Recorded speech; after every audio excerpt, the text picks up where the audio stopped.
Selamat hari Natal, selamat hari Natal, selamat hari Natal dan tahun baru. Salam anak-anak yang dikasihi Tuhan, ketemu lagi dengan Kak Eka dalam Bina Iman khusus anak-anak. Nah, kali ini dengan tema tidak ada yang mustahil bagi Allah. Apa yang tidak ada yang mustahil? Yuk kita baca dalam Lukas 1 ayat yang ke-31. Pada waktu itu seorang malaikat mendatangi Ibu Maria. Temanya adalah tentang kelahiran Yesus. Kita baca bersama-sama ya. Lukas 1 ayat 31. Sesungguhnya engkau akan mengandung dan akan melahirkan seorang anak laki-laki, dan hendaklah engkau menamai dia Yesus. Ia akan menjadi besar dan akan disebut anak Allah yang maha tinggi. Dan Tuhan Allah akan mengaruniakan kepadanya tahta Daud, bapa leluhurnya.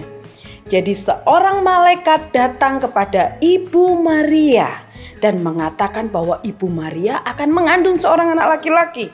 Dan di situ disebut namanya siapa?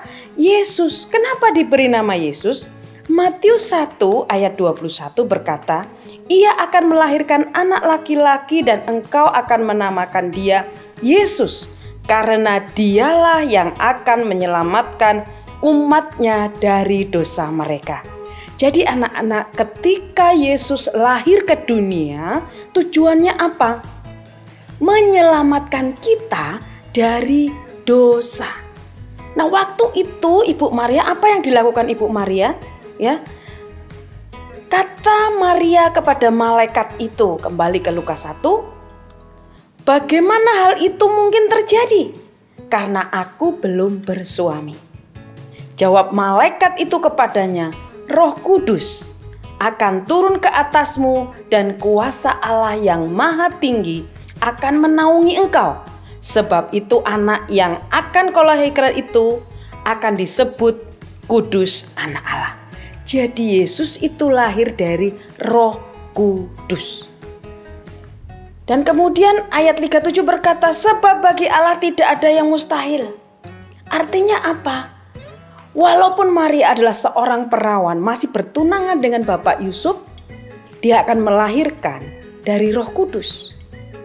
Tidak ada yang mustahil bagi Tuhan.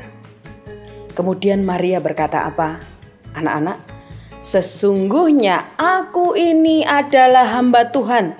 Jadilah padaku menurut perkataanmu itu. Lalu malaikat itu meninggalkan dia. Apa yang dapat kita pelajari? Yang pertama tadi bahwa Yesus lahir untuk menyelamatkan kita dari dosa.